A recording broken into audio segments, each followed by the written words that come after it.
हमारे बहुत स्नेही पूर्व विधायक माननीय प्रद्युम्न भैया, एक नया नाम पता लगा, मुन्ना भैया है। देखो बहुत अच्छा लगा। नेता लोग सिर्फ कथा में फॉर्मेलिटी निभाने आते हैं कि लोग हमें देख लें कि हम आए थे, अब फोटो खिंचवा के और चले जाते हैं। पर अच्छा लगा कि आप प्रारंभ से अभी तक ये आपके माता पिता के संस्कारों का प्रभाव है। बहुत बहुत साधुवाद, धन्यवाद। राजनीति में जब धर्म नीति होती है तो वो राजनीति दिव्य और भव्य होती है, इसके लिए आपको साधुवाद है।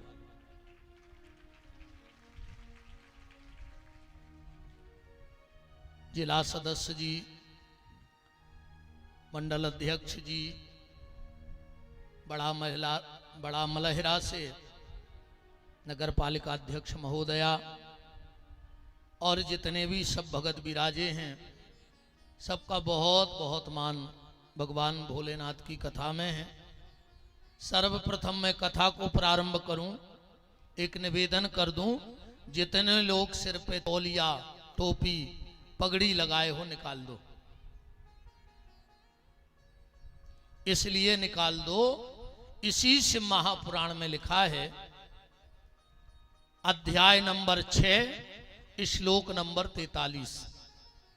क्योंकि मैं कोई बात ऐसी नहीं करता जिसका कोई प्रमाण ना हो।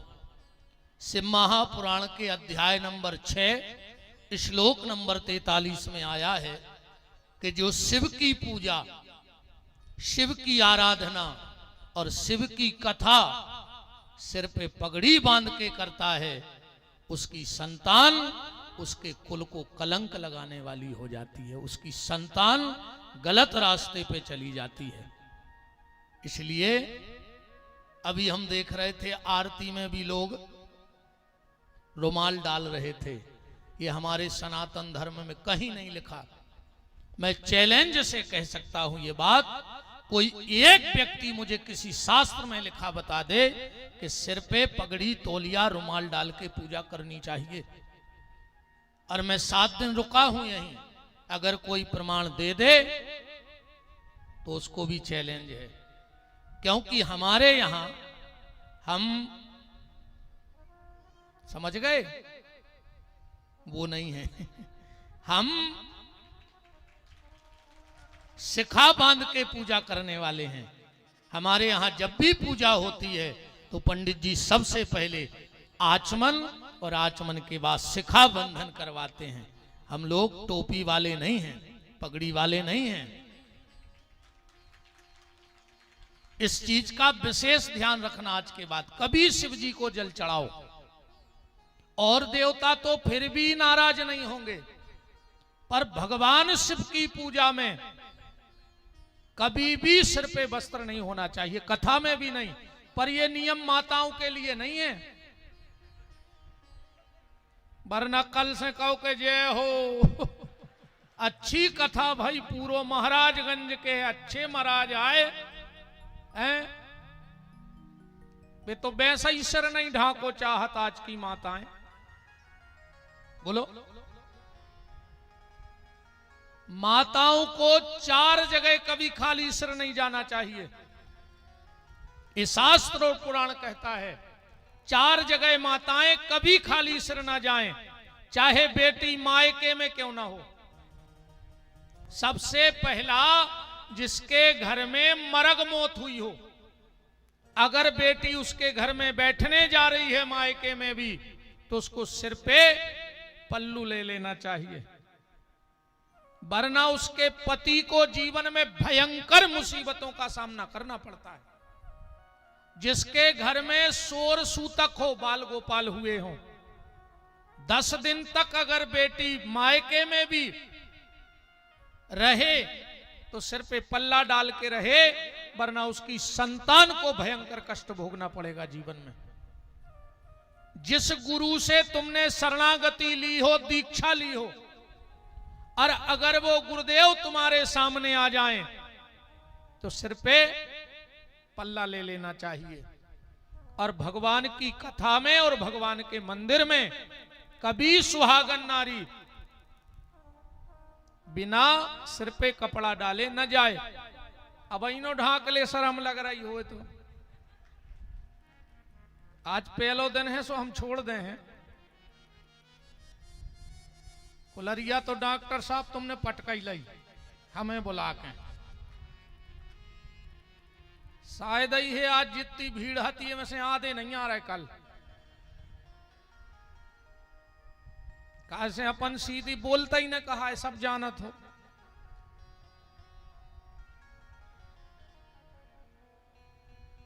भगवान की कथा में हम लोग प्रवेश करें। बात यहां से प्रारंभ करते हैं कि जब कुछ नहीं था तो भगवान शिव थे, और जब कुछ नहीं रहेगा तो भगवान शिव ही रहेंगे। राम का भी काम बगैर भगवान शिव के नहीं बनता। जब तक रामेश्वरम की स्थापना प्रभु नहीं करवा लेते तब तक रावण पर विजय प्राप्त नहीं कर पाए।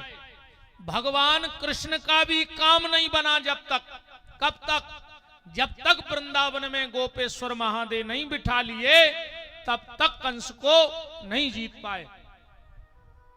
तो जब राम कृष्ण का काम बगैर भगवान शिव के नहीं चलता है तो हमारा और आपका काम बगैर शिव के कैसे चलेगा? तो जब कुछ नहीं था तो भगवान शिव थे, और जब कुछ नहीं रहेगा तो भगवान शिव ही रहेंगे। चार बातों से कथा को प्रारंभ करते हैं। देखो, कथा इसलिए मत सुनना कि तुम्हें पुण्य मिलेगा। कथा से पुण्य नहीं मिलता। और मेरा चैलेंज है, दुनिया में ऐसी एक दुकान बताओ जहां पुण्य मिलता हो। लाए हो डॉक्टर साहब पुण्य? कुछ सारी व्यवस्थाएं कर ली, ये लोग 7 दिन आएंगे तो इन्हों कछू तो दे हो 100-100 ग्राम 200-200 ग्राम के पैकेट तो बनवा ही लाए हुए पुण्य के। कथा इसलिए मत सुनो कि तुम्हें पुण्य मिलेगा। कथा इसलिए सुनो कि कथा सुनने के बाद जीवन में परिवर्तन होना चाहिए। तो कथा का मतलब है, वरना कोई मतलब नहीं है। कथा रूपांतरण के लिए सुनो, कथा जीवन के परिवर्तन के लिए सुनो। कथा पुण्य के लिए मत सुनो। खाली मूड पे पोथी धल लाई, पूरे गांव में घूम लाओ, 100-200 रुपया चढ़ा दे, महाराज के पांव पल लाए, विमान उतर या।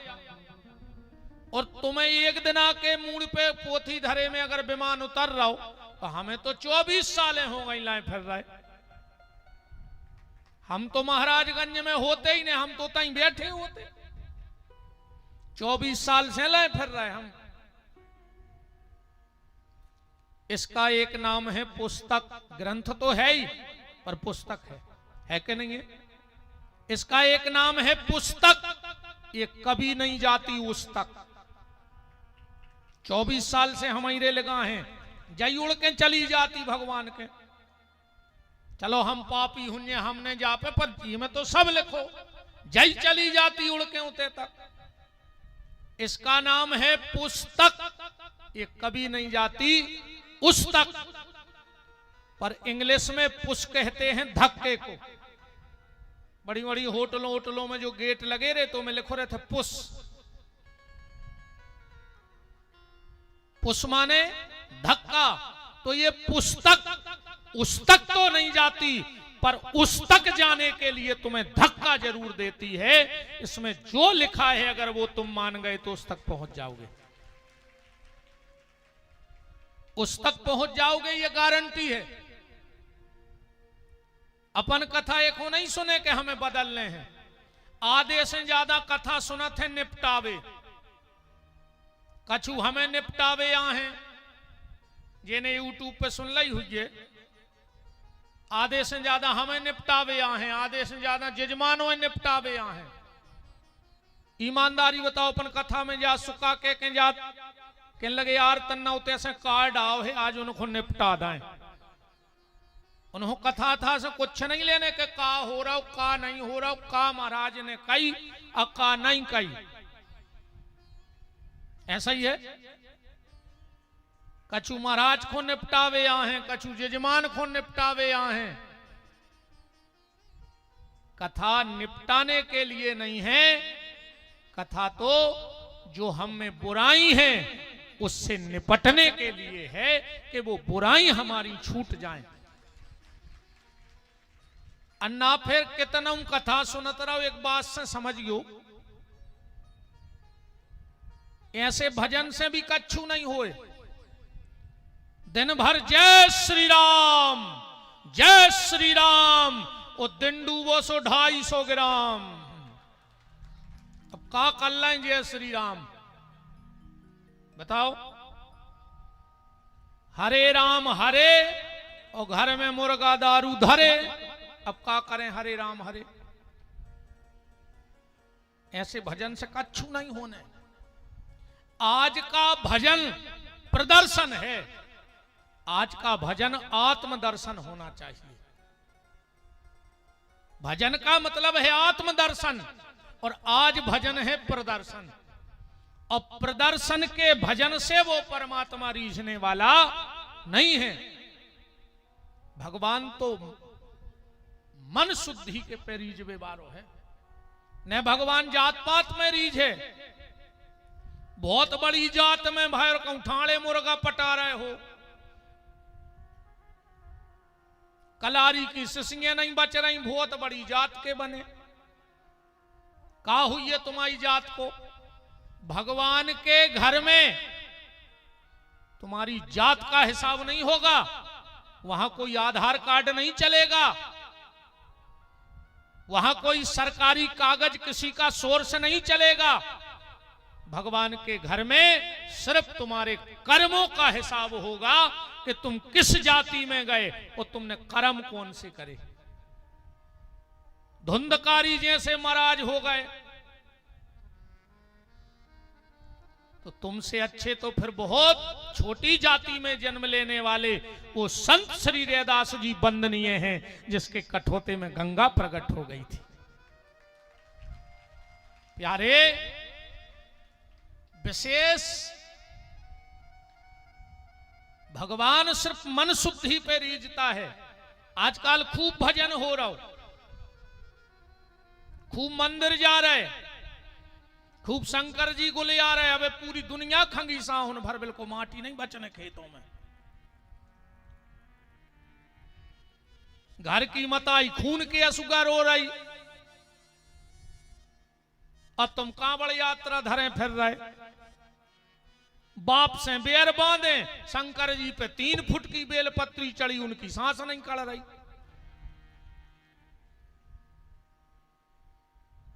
बोलो, चलो आज पहलो दिन है सो हम खबर राखें कि ज्यादा कछु ने न करे। मनो तो न करे है, ये तो वो स्वभाव है।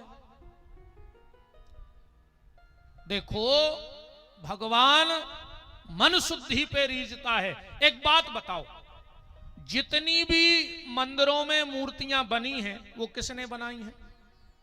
हमने और आपने बनाई हैं। भगवान तो आए नहीं थे, किसी भी मंदिर में भगवान ने मूर्ति निर्माण नहीं की। हमने अपनी मूर्ति बनाकर उसे भगवान का दर्जा दे दिया, और जो उस परमात्मा ने मां बाप के रूप में मूर्ति बनाई है उसको भगवान का दर्जा क्यों नहीं दे पा रहे हैं?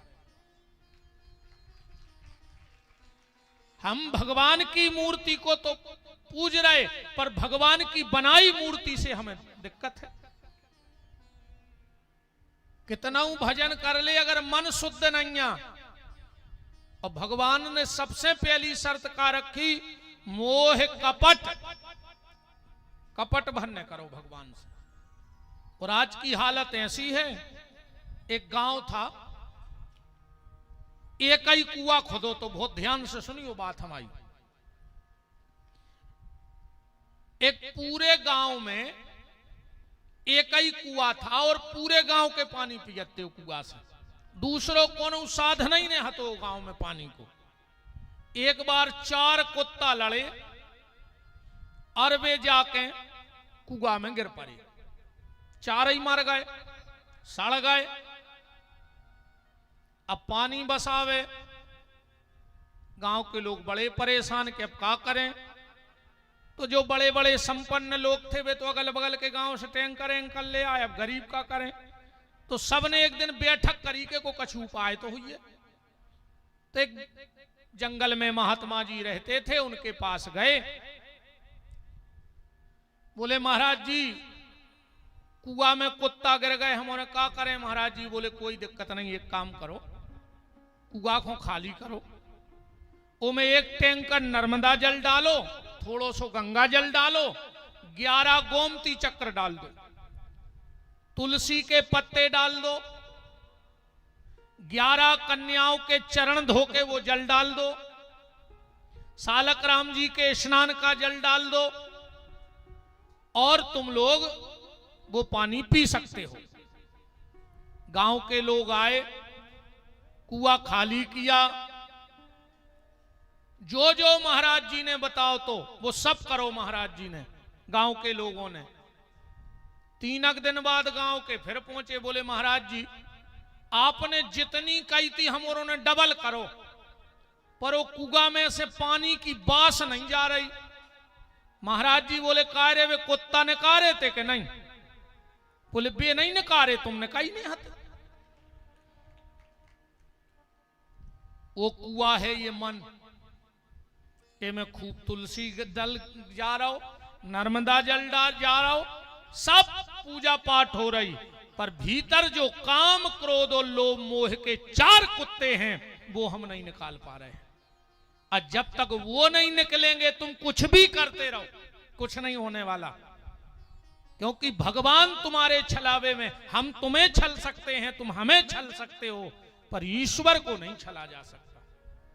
7 कमरे के भीतर भी अगर कोई पाप करे तो वो परमात्मा देख लेता है। 7 कमरे के भीतर भी गलत काम किया जाए तो वो परमात्मा देख लेता है। कबीरदास जी ने तो यहां तक लिखा है कि चींटी के पग घुंघरू बांधो। चिंटी के पांव में कितने घुंघरू बंद हैं बताओ। चींटी के पग घुंघरू बांधो फिर भी साहब सुनता है। इसलिए उसको मत छलो जिसको छलना है छल लो। तो ये काम क्रोध लोभ और मोह, जब तक ये 4 कुत्ते हमारे मन में बैठे हैं तब तक हमारा सारा सत्कर्म निष्फल हो जाएगा। आज सारी दुनिया दुखी है, सारी दुनिया दुखी है।